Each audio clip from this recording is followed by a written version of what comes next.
आदित्याय वेदमहे दिवाकराय धीमहि तन्नो सूर्य प्रचोदयात्। नमस्कार, उदय इंडिया डिजिटल में आपका स्वागत है। मैं हूँ उपाली अपराजिता। भगवान सूर्य की पूजा का समय आ चुका है। आज मकर संक्रांति है, यानी भगवान सूर्य मकर राशि में प्रवेश कर चुके हैं। इस तिथि से सूर्य दक्षिणायन से उत्तरायण को जाते हैं, जिसका महत्व खुद ईश्वर ने गीता में समझाया है।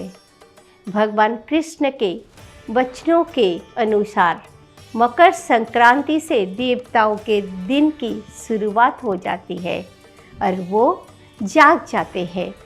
इसीलिए इसी दिन से सभी तरह के शुभ कार्यों को करने के लिए पवित्र समय की शुरुआत हो चुकी है।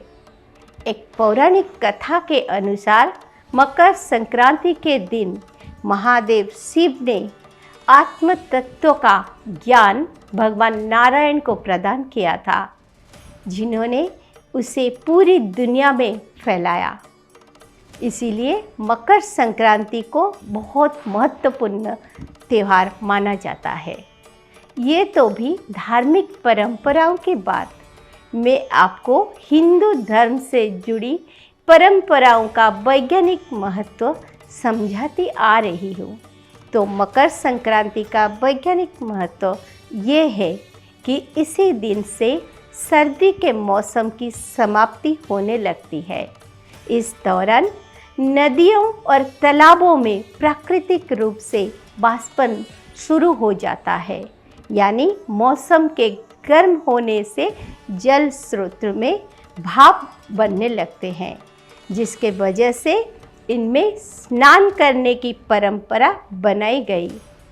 क्योंकि बाष्पित हो रहे पानी में स्नान करने से शरीर में उपस्थित जीवाणु नष्ट हो जाते हैं, शरीर मजबूत बनता है।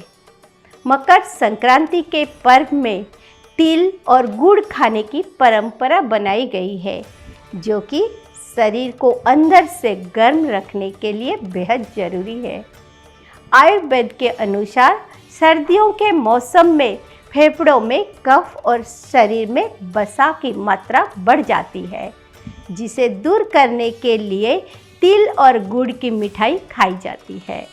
इसके अलावा देश के कई हिस्सों में तिल डालकर पकाई हुई खिचड़ी खाने की भी परंपरा है। इसके अलावा संक्रांति में तिल का दान भी किया जाता है। संक्रांति के त्यौहार में तिल पर इतना ज़्यादा जोर इसीलिए दिया जाता है क्योंकि तिल में copper, magnesium, ट्राइयोफन, iron, manganese, calcium, phosphorus, zinc, vitamin B, B1 और फाइबर बड़ी मात्रा में मौजूद होता है। चौथाई कप तिल के सेवन से शरीर को 206 कैलोरी ऊर्जा मिलती है, जो कि शरीर में शीत से पैदा हुए रोगों को नष्ट करता है।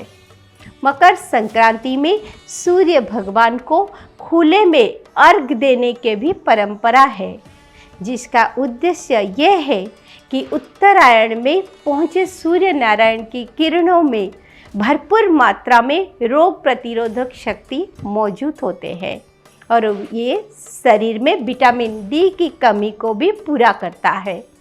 उत्तरायण के सूर्य की किरणों में भी शीत से पैदा हुए रोगों को खत्म करते हैं। मकर संक्रांति के इसी वैज्ञानिक महत्व के कारण देश के अलग अलग हिस्सों में इसे अलग अलग नामों से सेलिब्रेट किया जाता है।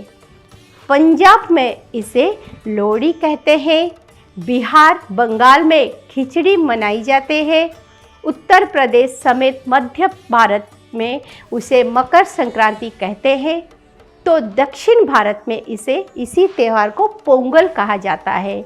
वहीं पूर्वोत्तर क्षेत्र में इसे बिहू के नाम से जाना जाता है, यानी एक त्यौहार और कई नाम, जो कि हमें बताता है कि अलग अलग भाषा, संस्कृति, वेशभूषा के बावजूद पूरे भारत एक है। यही हमारी सनातन संस्कृति की खासियत है, क्योंकि भारत के लोग भले ही ऊपर से अलग अलग दिखाई देते हैं, लेकिन हमारा सनातन धर्म और उसमें छिपे हुए वैज्ञानिक सूत्र हमें एकता के धागे में बांध कर रखते हैं। जय हिंद, जय भारत माता।